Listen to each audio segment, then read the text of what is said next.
Amém, irmãos.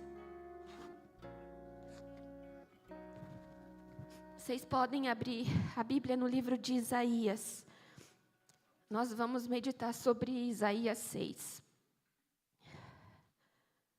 Há algumas semanas atrás, eu vim numa reunião de oração. E quando eu comecei a orar, eu senti, parecia que meu coração estava frio e que as palavras não vinham. E aí, o Espírito Santo é aquele que nos traz a memória, aquilo que nos dá esperança. E ele falou para mim, pede que eu intercedo por você. Eu sou aquele que intercede com gemidos inexprimíveis. E eu comecei a pedir para o Espírito Santo, intercede por mim, intercede por mim. E eu senti dentro de mim como se algo começasse a se aquecer e queimar e se espalhava por todo o meu corpo. E aí, enquanto o Espírito Santo intercedia por mim, eu não pensei nessas palavras, eu não ia dizer. Mas eu me ouvi dizendo, Senhor, sara-me logo, porque eu quero ser um canal de cura. E esse é o tema da mensagem de hoje. Senhor, sara-me, pois eu quero ser um canal de cura. Isaías 6, nós vamos ler do versículo 1 até o versículo 8.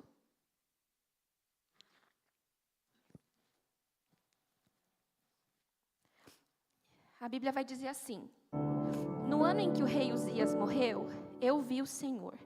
Ele estava sentado em um trono alto e a borda do seu manto enchia o templo. Acima dele havia serafins, cada um com 6 asas. Com 2 cobriam o rosto, com 2 cobriam os pés e com 2 voavam. Diziam em alta voz uns aos outros: Santo, Santo, Santo é o Senhor dos exércitos. Toda a terra está cheia da sua glória. Suas vozes sacudiam o templo até os alicerces, e todo o edifício estava cheio de fumaça. Então eu disse: estou perdido, é o fim, pois sou um homem de lábios impuros e vivo no meio de pessoas de lábios impuros. Os meus olhos, porém, viram o Rei, o Senhor dos exércitos. Então um dos serafins... Perdão, irmãos, eu sou chorona mesmo. Então um dos serafins voou em minha direção, trazendo uma brasa ardente, que ele havia tirado do altar com uma tenaz. Tocou os meus lábios com a brasa e disse: veja, esta brasa tocou os seus lábios. A sua culpa foi removida e os seus pecados foram perdoados. Então eu ouvi o Senhor perguntar: quem enviarei como mensageiro a esse povo? Quem irá por nós? E eu respondi: aqui estou, envia a mim. Amém. Pode se assentar.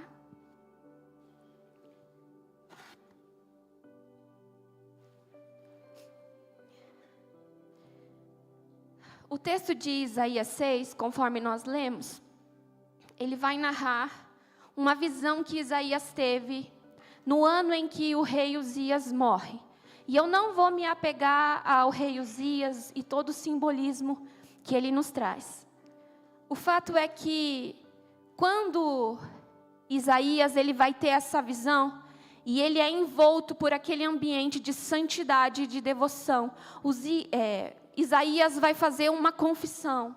Ele vai dizer: eu sou um homem de lábios impuros e habito no meio de um povo de lábios impuros. Ai de mim. E nos primeiros 5 capítulos de Isaías, quando nós vamos ler, a gente vai ver que ele vai trazer uma sequência de advertências contra o pecado do povo de Deus. Principalmente o povo do reino do sul, que era a tribo de Judá. Nessa época, o reino de Israel já estava dividido. Então ele era o profeta, Oséias profetizava contra Israel, as 10 tribos, e Isaías profetizava mais para Judá, as 2 tribos. E aí, ele era esse profeta que trazia essas advertências. E eu não sei para vocês, quando vocês vão ler o texto, mas para mim soa estranho quando ele faz essa confissão: eu sou um homem de lábios impuros. Porque quando a gente olha para Isaías e a gente começa a ler, a gente não enxerga ele como esse homem pecador. A gente enxerga ele como o profeta. Mas o que Isaías nos ensina nesse texto é uma lição que nós precisamos guardar. Quanto mais exposto eu estou à presença de Deus, mais eu enxergo o quanto eu preciso dele e da misericórdia dele.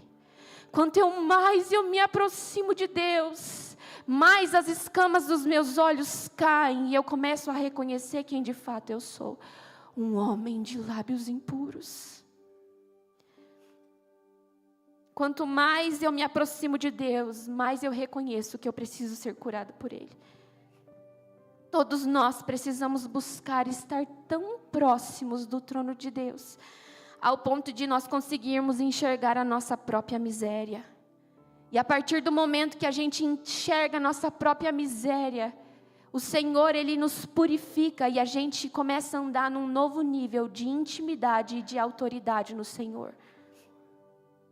Naquele momento, Isaías percebeu que diante do Rei da Glória, o que para nós pode parecer puro e santo, não passa de trapo de imundícia. Então, a partir desse lugar de arrependimento que moveu o coração de Isaías, ele vai receber um toque purificador nos seus lábios. Irmãos, quando eu comecei a ler sobre isso, quando a gente vai receber uma unção, geralmente a gente recebe a unção nas mãos ou na cabeça. Mas quando aquele serafim, ele pega aquela brasa ardente e ele vai tocar Isaías, ele vai tocar no lugar onde Isaías reconheceu que precisava de cura. O Senhor só pode nos purificar, Ele só pode nos sarar e nos libertar nas áreas que nós reconhecemos que precisa de cura. Ele não colocou a brasa na mão, no coração, na cabeça, no pé. Ele colocou nos lábios, porque Isaías falou: eu sou um homem de lábios impuros. O que você precisa confessar ao Senhor que é impuro na sua vida? Agora que a gente entende isso, a gente tem que falar: Senhor, coloca uma brasa do alto da minha cabeça até a planta do meu pé, porque tudo é impuro e eu não sou digna de ver o Rei da Glória. Isaías tinha esse coração quebrantado. Para nós ele era o profeta, mas diante de Deus ele era homem de lábio impuro. Quanto mais eu me aproximo de Deus, mais eu me humilho, mais eu reconheço o quanto eu sou falha e pecadora. Não tem como nós sermos homens e mulheres de Deus soberbos diante dele, porque ele fala que ele resiste, que ele lança para longe, que ele retém o favor dele, mas para aqueles que confessam, ele é fiel e justo para perdoar e para purificar de toda a injustiça. É isso que a palavra vai nos dizer em 1 João 1,9. Então, irmãos, reflita. O que você precisa confessar para o Senhor nessa noite? O que é que Ele precisa purificar em mim e em você? O que Ele precisa purificar em nós, como igreja? O que é que está impuro diante da presença de Deus e nós precisamos confessar? Nessa noite o Senhor deseja nos curar e nos tornar santo. Ele não quer apenas resolver os nossos problemas urgentes, porque nós temos. Nós temos problemas financeiros, nós temos problemas conjugais, nós temos filhos doentes, nós temos filhos perdidos, nós temos parentes no leito, nós temos enfrentado luto, nós temos enfrentado tantas coisas, mas o Senhor não nos trouxe aqui apenas para resolver esses problemas urgentes. O Senhor, Ele quer transformar a nossa vida, Ele quer avivar a vida que Ele colocou em nós. O Senhor quer nos trazer de volta como servos amados, sacerdotes eleitos, que não ficam escondidos, que não ficam amedrontados, que não são paralisados pelas distrações. O Senhor deseja nos purificar, nos santificar e gerar vida através de nós. Após a confissão, o Senhor vai perguntar: quem eu vou enviar? Quem vai ir por nós? Quem vai pregar para esse povo? Irmãos, eu imagino, quando a gente vai ler o texto, a palavra vai dizer que, eu não sei se vocês costumam imaginar como é o trono de Deus, mas vai dizer que a borda do manto dele enchia o templo. A borda. Não é o manto, é a borda. A orla do manto vai encher o templo. E a voz dos serafins fazia com que estremecesse a estrutura. Então não era assim, santo, santo, santo. Estremecia a estrutura do lugar. Vocês nunca passaram por um terremoto, né? O Brasil tem esse privilégio. É desesperador, irmãos. Desesperador. E ao som da voz daqueles serafins, tudo estremecia. Então eu não imagino Isaías aqui, ó. Eu imagino ele caído. Quando ele fala, ai de mim, ele fala, ai de mim, que sou pecador. Tem misericórdia, Senhor, eu vou morrer. Ele estava desesperado.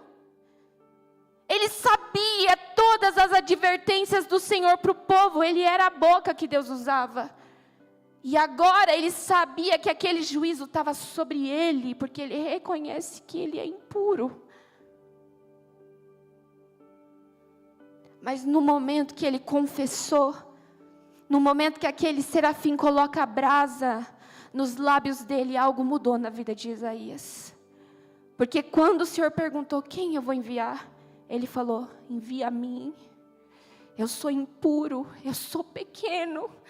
Mas agora os meus olhos te viram e eu não posso permanecer igual.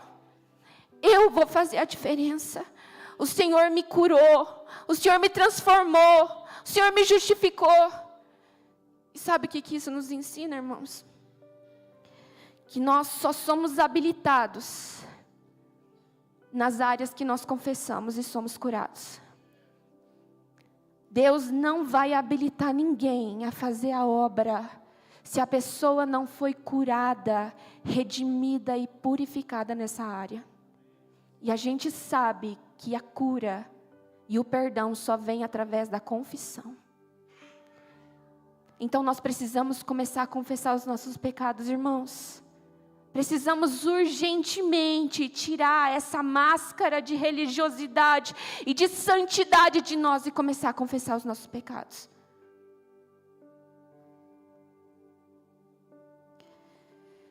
O quebrantamento do profeta o habilitou para ser a voz de Deus naquele tempo. Nós temos aguardado, ansiado e desejado por um novo na nossa vida, na nossa igreja. A gente ora por cura, a gente ora por maravilha, a gente ora por batismo, por dons, por libertação. E eu creio, irmãos, que Deus está fazendo. Ele está fazendo porque Ele é bom. Mas nós precisamos urgentemente entender que sem arrependimento e sem quebrantamento, nós não podemos entrar na nuvem de glória. Não dá. Quando Deus vai chamar o povo lá de Israel para subir o monte, Ele fala, purificai-vos, separai-vos. Vocês precisam passar por um processo para estar na minha presença. Se para nós estarmos na presença de Deus é necessário esse processo, imagina para nós nos movermos no poder dEle. Então nós temos clamado para que Deus faça através de nós, mas nós não confessamos os nossos pecados. Eu quero curar sendo doente. Eu quero orar por casamento sendo uma adúltera. Eu quero orar por restituição de paternidade, mas eu sou uma órfã. Não dá. Nós precisamos confessar para o Senhor. A gente quer orar para que pessoas sejam batizadas no Espírito, mas nós somos oprimidas por um espírito de rejeição. Não dá. Nós queremos ver paralítico andar, mas a gente não perdoa aqueles que nos machucaram. Não dá. Sem confissão, sem cura, não há habilitação.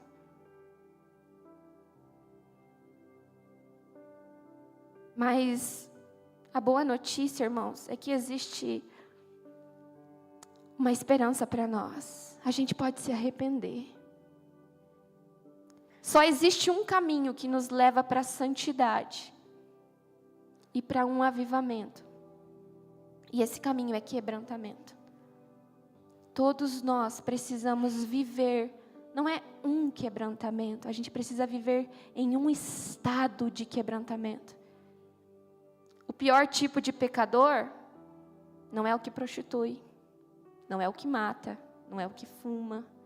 O pior tipo de pecador é aquele que está vacinado contra arrependimento. É aquele que acha que nunca precisa se arrepender. Esse é o pior tipo de pecador. Isaías 1:39. Irmãos, eu quero convidar vocês para ler o livro de Isaías. É tremendo, tremendo. Mas Isaías 1:31 vai dizer assim: Deus vai falar sobre a infidelidade de Israel, e Ele vai dizer assim: os mais fortes em seu meio desaparecerão como palha. Seus atos perversos serão a faísca que o incendeia, queimarão junto com suas obras, e ninguém apagará o fogo. Sabe quem são esses maiores? É os que acham que tem obras. E Deus vai dizer, vai queimar junto com as obras. Porque diante de Deus nós não somos fortes, nós não somos grandes. Nós somos homens de lábios impuros. Então nós não precisamos nos arrepender.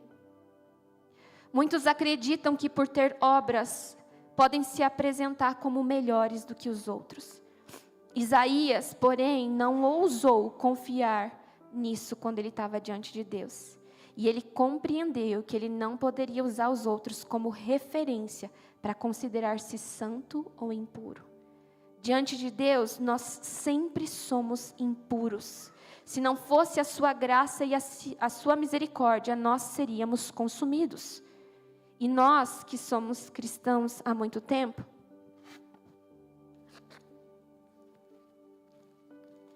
isso vale para mim e para você. Nós precisamos de cuidado, porque a religiosidade, ela impede que os pecadores reconheçam e se arrependam. Porque era isso que dominava o coração dos fariseus. Eles estavam orando para a vinda do Messias, e o Messias passava por eles naquelas cidades. Eles perseguiam o Messias, mas não o reconheciam. Porque a religiosidade, ela impede o nosso coração de se arrepender. Sabe, irmãos, a aparência de obediência e santidade nunca vai estar em pecadores. É sempre em religiosos. Então nós precisamos ter cuidado com as aparências. Eu não estou falando para você olhar para o lado e pensar, fulano se encaixa nisso. Não, essa noite é eu e Deus, você e Deus.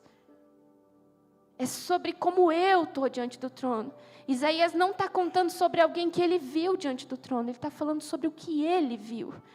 É sobre como eu e você nos apresentamos diante do Rei da Glória. Isaías nos ensina que um homem quebrantado nunca se sente superior aos demais. Pelo contrário, sempre que ele se expõe a Deus, ele reconhece que ele é igual aos seus companheiros. Sou um pecador. Quebrantamento significa reconhecer que somos fracos. É a inquietação que nós sentimos na nossa alma que não nos deixa sair de um lugar de arrependimento e súplica constante pela misericórdia de Deus. Ser quebrantado é aceitar o convite de Deus e declarar, pois quando sou fraco, então é que sou forte. É o que Paulo vai dizer. Paulo era um homem quebrantado. Senhor, quando eu estou fraco, é aí que eu sou forte, porque a tua graça me basta, o Senhor é suficiente, tudo para mim é perda, diante do conhecimento de quem o Senhor é. Paulo era um homem quebrantado, reconhecia a sua fraqueza e dependia do Senhor. Quebrantamento, irmãos, não é choro livre e emoção. Não. É uma prontidão para arrependimento e obediência. O fato de nós chorarmos muito não significa que nós somos quebrantados. A gente pode ser emocionado. Porque o quebrantado, ele chora, mas ele muda. É uma prontidão para obedecer e para se arrepender.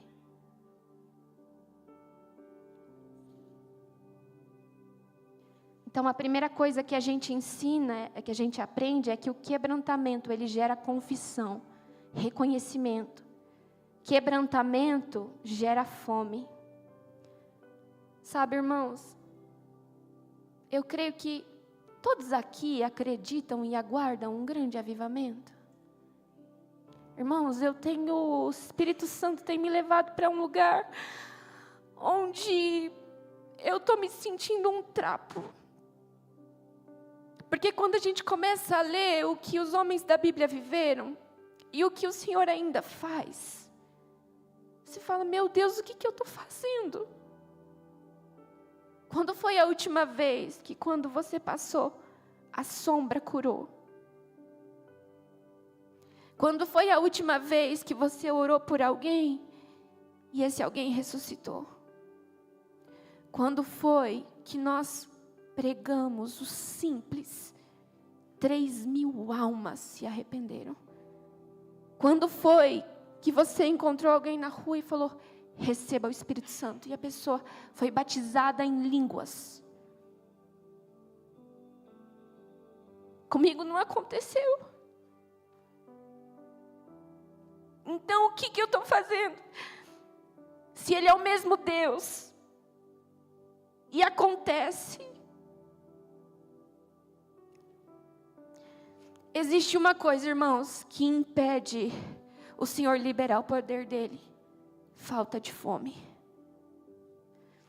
A falta de fome e a falta de sede impede que o Senhor se mova entre nós com poder, com graça, com milagre, com maravilha. Falta de fome. Quando a gente vai olhar para o ministério de Jesus, a maioria das pessoas que Jesus curou, nós podemos chamá-las de desesperadas. Aqueles que ficavam gritando, filho de Davi, tem misericórdia de mim. E os discípulos chutando, fica quieto, não incomoda o mestre. Filho de Davi, tem misericórdia de mim. Aquela mulher cananeia, por favor, cura minha filhinha. Não é certo eu dar pão para você, para os cachorrinhos. Eu vim para os meus, mas Senhor, até os cachorrinhos comem das migalhas que caem no chão. Pessoas desesperadas. Aquela mulher que não podia tocar em Jesus do fluxo de sangue, silenciosa, mas com uma fé: se eu apenas tocar, eu serei curada. E no meio daquela multidão, foi só o toque daquela mulher que fez Jesus parar. Ontem a Marta estava ministrando e ela foi falar mais sobre Jairo, mas eu fiquei a mensagem inteira presa nessa mulher. O Senhor falou para mim assim: uma multidão buscava os meus olhos, mas o único que eu procurei foi daquela mulher. Quando ela tocou em Jesus, a Bíblia vai dizer que Jesus para e começa a procurar por ela. Jesus começou a procurar os olhos daquela mulher. Será que o Senhor se inclina para olhar para nós? Ela tinha fome. Ela estava desesperada por Jesus.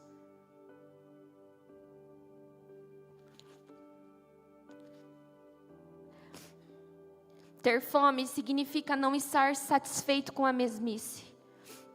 A mesmice nos obriga a viver sem o Senhor e sem a sua plenitude. Para aqueles que não têm fome, todo culto é igual. Toda oração é igual. Nada muda.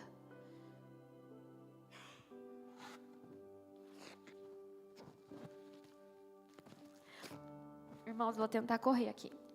O inimigo, com suas distrações, tem nos levado a nos acostumar a sobreviver com uma prosperidade terrena, porém em uma mendicância espiritual. Uma pequena migalha da presença e nós já nos damos por satisfeitos. Irmãos, desde o início do culto, era palpável a manifestação do Espírito Santo.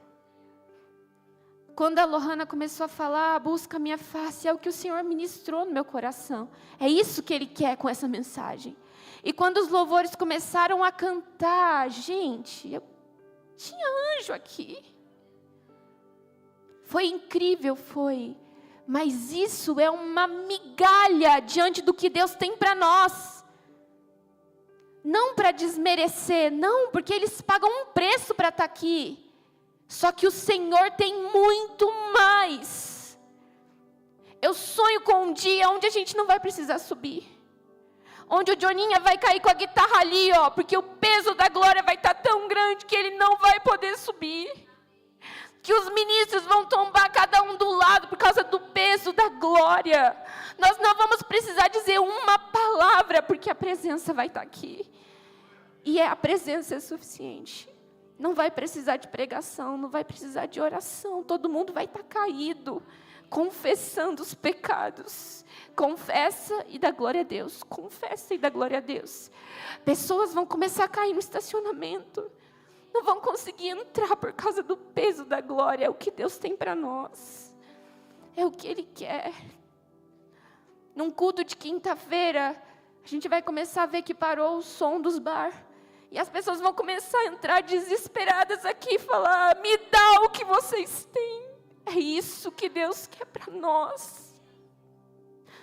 Mas por causa da nossa falta de fome, o Senhor não tem se movido assim. Satanás tem nos distraído. Eu li algo que feriu meu coração, mas que me fez refletir. A igreja gloriosa do Senhor se parece muito com a Belém do tempo de Juízes. Belém significa casa do pão. Mas devido ao pecado daquele povo, o Senhor se afastou e eles passaram fome. Nós nos tornamos a casa do pão, que não tem pão para dar. A gente chama as pessoas para virem aqui num culto de libertação, de cura, de milagre. Mas nós não somos curados. Como é que eu vou orar por alguém se eu nem mesmo busco a presença de Deus? É a presença dEle. Irmãos, o Benihim vai dizer algo que me moeu também. Ele vai dizer assim: eu entendi que o Senhor não me chamou para um ministério de cura. Ele me chamou para um ministério de intimidade. E aonde eu vou, eu levo a presença e pessoas são curadas. Matou a charada. Ele não precisava de um dom, ele precisava da presença. E a presença curava, a presença libertava, a presença transformava. É a presença. E se nós não carregamos essa presença, irmãos, não é um ou dois, é todos. Não é o pastor, não é o líder, não é o pregador, não é o louvor. Somos todos nós, é a igreja. A igreja, vocês não sabem como é muitas vezes. A gente vem e se prepara. Gente, aqui é um bloco de cimento. A palavra ela bate, mas ela não entra. Porque não tem fome, não tem sede. Coloca um prato de comida bem gostoso na frente de alguém que já se empanturrou. Não tem graça. Agora leva para alguém que está passando fome. Vai ser um banquete. O mundo tem nos empanturrado. E quando o pão da presença vem, a gente não tem fome. A gente não tem tempo. Não tem fome. A igreja do Senhor, por se acomodar e por não buscá-lo, acostumou viver de migalhas. meras gotas de unção e nós achamos que estamos nadando no rio de Deus. E sabe o que é o mais triste? Nós não temos nada para oferecer àqueles que estão famintos. Somos um povo que anuncia o Deus provedor, que dá em abundância, mas nós vivemos de migalhas. Há esperança para nós. O arrependimento prepara e endireita as estradas do nosso coração. O arrependimento nos prepara para a presença de Deus. E o Senhor tem um banquete preparado para aqueles que têm um coração quebrantado. O quebrantamento gera avivamento. Depois de se humilhar, Isaías foi enviado por Deus para advertir as autoridades, proferir julgamentos e a destruição dos ímpios. Mas Isaías também foi o profeta que mais falou a respeito do Messias. Deus deseja curar os nossos lábios, limpar as nossas mãos, purificar o nosso coração, para que nós possamos pregar o arrependimento e anunciar a segunda vinda de Jesus Cristo, o caminho, a verdade, a vida, a ressurreição e o perdão. Deus deseja alcançar os perdidos. Ele deseja reavivar, trazer vida para os nossos lares, para a nossa cidade, para o Brasil. Os quebrantados são aqueles que geram avivamento. Não há, irmãos, avivamento na história que não tenha começado com uma faísca de quebrantamento. Muitas vezes a gente vê o avivamento como uma época só de alegria, de bênção, de plenitude, de celebração de dons. E de fato isso acontece quando ele atinge a sua plenitude. Mas a gente quer um avivamento, a gente quer um Pentecoste sem preço, sem súplica, sem jejum. Nos esquecemos de que os caminhos de Deus não são como os nossos. E que para a gente subir, primeiro a gente precisa se abaixar. A gente precisa se humilhar.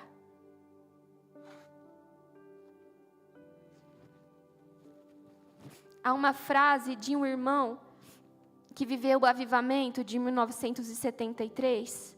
Ele vai dizer assim: o avivamento não começa com todo mundo feliz, se divertindo. Na verdade, ele começa com um coração quebrantado e contrito. Enquanto nós não buscarmos ao Senhor de todo o coração, nós não veremos Ele derramar um avivamento. Não através de nós. Pode ser que o Senhor vai encontrar brasas vivas por aí, mas nós vamos ser apenas aqueles que vão assistir. Mas o Senhor deseja, nessa noite, perguntar a quem eu vou enviar. E Ele gostaria muito que a gente dissesse: envia-me a mim. Deus nos chamou para ser uma resposta, mas não tem nada que a gente possa fazer sem Ele. Nós precisamos buscar a presença de Deus como nós nunca buscamos antes, irmãos. E nós não podemos descansar na onisciência de Deus. Nós precisamos buscar pela presença manifesta dEle. E nós, como intercessores, como ministros, como pregadores, nós não fomos chamados apenas para entregar palavras de bênção ou para ficar repreendendo demônios. Deus nos levantou para fechar as portas do inferno e abrir as portas do céu. Nós somos chamados para carregar e para atrair a presença de Deus. Irmãos, não é só falar para um demônio sair. É fechar as portas do inferno e abrir as portas do céu. E tudo que nós precisamos é da presença dEle. A equipe de louvor já pode subir. A única coisa que a gente precisa é da presença de Jesus. E a única coisa que Ele precisa para manifestar a presença dEle é um coração quebrantado. Nós precisamos ansiar pelo dia em que Ele vai encher o templo. Irmãos, essa presença é real. Ela é possível. Se vocês começarem a ler livros de avivamento, você vai falar: Deus, o Senhor continua sendo o mesmo. Eu é que não estou sendo digna de participar disso. Mas, irmãos, Jesus está voltando. E eu creio que Ele vai sacudir os filhos dEle. para que nesses últimos dias que a gente possa levar salvação a todo ser que vive. Então Ele precisa encontrar em nós esse coração quebrantado que anseia pela presença dEle. O Senhor precisa encontrar em nós um cheiro que atrai Ele de tal forma que Ele não consegue se conter, Ele derrama a presença dEle. Davi, ele tinha esse cheiro. Davi sabia atrair o coração de Deus. Ele era um homem pecador, mas quebrantado, pronto a se arrepender. Irmãos, aonde a presença manifesta de Deus, a cura, a libertação, a restauração, a dons e a salvação. E tudo que nós precisamos é buscar por Ele. Então que nessa noite, juntos, em uma só voz, a gente possa clamar para que Ele venha. Coloque-se de pé.